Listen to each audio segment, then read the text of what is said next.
يصلي على رسوله الكريم. أما بعد فأعوذ بالله من الشيطان الرجيم. بسم الله الرحمن الرحيم. إن الذين قالوا ربنا الله ثم استقاموا تتنزل عليهم الملائكة ألا تخافوا ولا تحزنوا وأبشروا بالجنة التي كنتم توعدون. اللہ تبارک و تعالی اپنے کلام عظیم میں ارشاد فرما رہا ہے کہ بے شک وہ لوگ جنہوں نے یہ اقرار کیا کہ اللہ ہمارا رب ہے، پھر وہ اس اقرار پر مضبوطی سے جمے رہے، تو ان کے پاس اللہ کے فرشتے خوشخبریاں لے کر آتے ہیں کہ تمہیں کسی بات کا اب خوف نہیں اور تم کسی بات سے غمزدہ مت ہو، اور اس جنت کی خوشخبری حاصل کرو جس کا تم سے وعدہ کیا جاتا ہے۔ اور وہ فرشتے یہ بھی کہتے ہیں نحن اولیاؤکم فی الحیات الدنیا وفی الآخرہ، کہ ہم دنیا میں بھی تمہارے ساتھ رہیں گے، تمہارے یار و مددگار رہیں گے، اور آخرت میں بھی ہم تمہارا ساتھ دیں گے۔ اللہ تبارک و تعالی کا اپنے ان بندوں پر بہت بڑا کرم ہے جس نے انہیں اپنی ربوبیت اور اپنی معبودیت کی پہچان عطا فرمائی اور ان سے یہ اقرار کرا لیا کہ ہمارا معبود، ہمارا رب اللہ ہے، وہی عبادت کے لائق ہے اور اس کے علاوہ کوئی عبادت کے لائق نہیں۔ اور یہ اقرار کرنے کے بعد ساری زندگی اس پر قائم ہے، جیسے حضرت سیدنا فیض بخش شاہ درگاہی محبوب الہی رحمت اللہ علیہ، کوئی بھی حالت ہو، کبھی دنیاوی اسباب کی طرف نظر نہیں جاتی تھی کہ یہ سبب ہوتا تو ہمارا یہ کام ہو جاتا، پیسے ہوتے تو یوں ہو جاتا، کھانے پینے کا سامان ہوتا تو اس طرح سے کام ہو جاتا۔ جب نظر گئی تو اللہ کی طرف نظر گئی۔ آپ کے باورچی تھے یقین شاہ، آنے والے مہمانوں کا کھانا بنایا کرتے تھے۔ وہ فرماتے ہیں کہ ایک مرتبہ کوئی آدھی رات کے وقت 30-40 مہمان آ گئے، تو حضرت کو میں نے خبر دی حضرت رات کا وقت ہے، 30-40 مہمان آ گئے اور صرف 1-1.5 کلو آٹا پڑا ہوا ہے، اتنے مہمانوں کے لیے کیسے کام ہوگا؟ دکانیں بند ہیں، خریدنے کا بھی حالات نہیں ہیں۔ تو حضرت نے فرمایا بھائی لوگ تو ہمیں کوئی دولت مند سمجھتے ہیں کہ ہمارے یہاں غلوں کے ڈھیر لگے ہوئے ہوں گے، ہم نے مہینوں کا سامان سنبھال کے رکھا ہوگا، آ جاتے ہیں بھائی، اب جو کچھ ہے گیا پکا لو، ٹکڑا آئے حصے میں کچھ بھی آیا، اب ہم ذمہ دار تھوڑی ہیں اس بات کے، ہمارا کام تو مہمان نوازی کا ہے، جتنا اللہ دے وہ مہمانوں کے سامنے رکھ دو، باقی اللہ مالک۔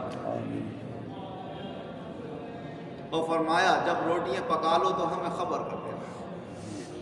جب روٹیاں بنا کے تیار کر لی انہوں نے تو حضرت کو خبر دی، حضرت تشریف لائے، کپڑے میں روٹیاں تھیں، آپ نے اس کے اوپر ہاتھ رکھا، کچھ برکت کی دعا پڑھی اور فرمایا کھولنا مت، روٹی نکالتے جانا اور توڑ کے مہمانوں کے سامنے روٹی کے ٹکڑے رکھتے جانا۔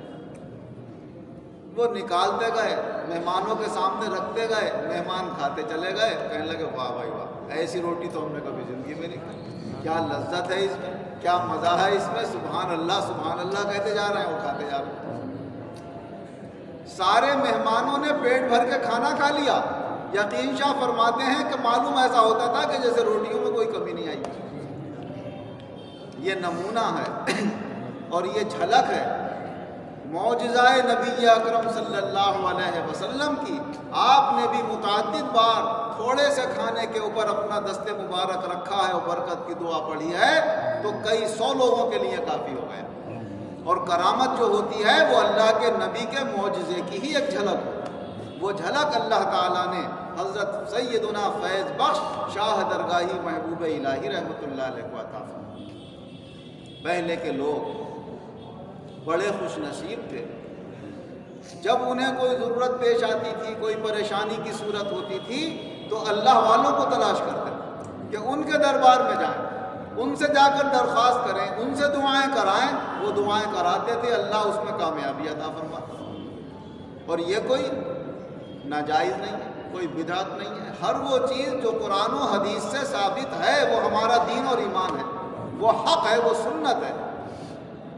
اور جو قرآن و حدیث سے ثابت نہ ہو اسے بدعت کہتے ہیں۔ حضور نبی اکرم صلی اللہ علیہ وسلم کی مسلم شریف کی مستند حدیث ہے۔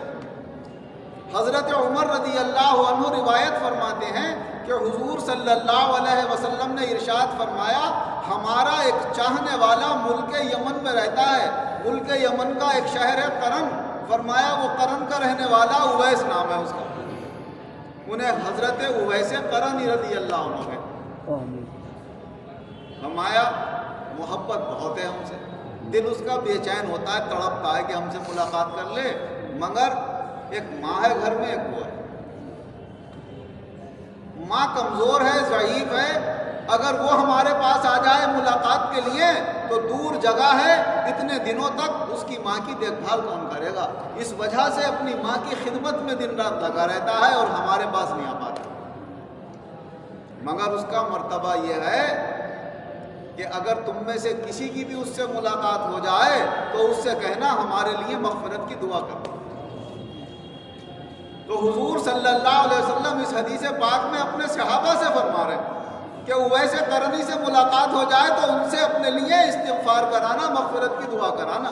جبکہ صحابہ کا مرتبہ کیا تو معلوم ہوا اعلیٰ ادنا سے بھی دعا کرا سکتے ہیں، اور جو اللہ کے اور اللہ کے محبوب کے نظر میں مقبول ہو گئے ہیں ان سے دعاؤں کے لیے کہا جائے تو اللہ تعالیٰ ان کی دعاؤں کی برکت سے کام جلدی بنا دے گا، مگر سچی عقیدت و محبت کے ساتھ، پورے اس یقین کے ساتھ کہ یہ اللہ کا مقرب بندہ ہے اور اللہ اس کی دعا سے ہمارا کام کر دے گا، تو یقیناً اللہ تعالیٰ اس کام کو پورا کرتا ہے۔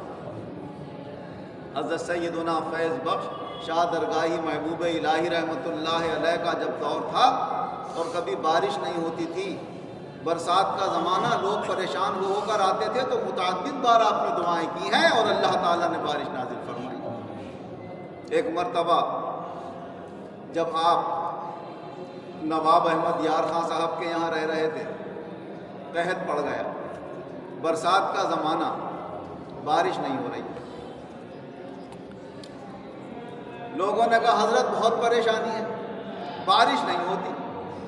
حضرت اچھا قوالوں کو بلاؤ، فقیر کی موج ہے، جس رنگ میں بھی اس پہ مستی آ جائے، قوالوں کو بلاؤ۔ بھائی قوالی ہو رہی ہے، حضرت بیٹھے ہوئے، بیٹھے بیٹھے پہلو جو بدلا تو ایسا معلوم ہوا کہ آپ نے پہلو کیا بدلا، پورے زمانے نے پہلو بدل لیا، ایک دم ہلنے لگی زمین اور بادل آنا شروع ہو گئے اور بارش شروع ہو گئی۔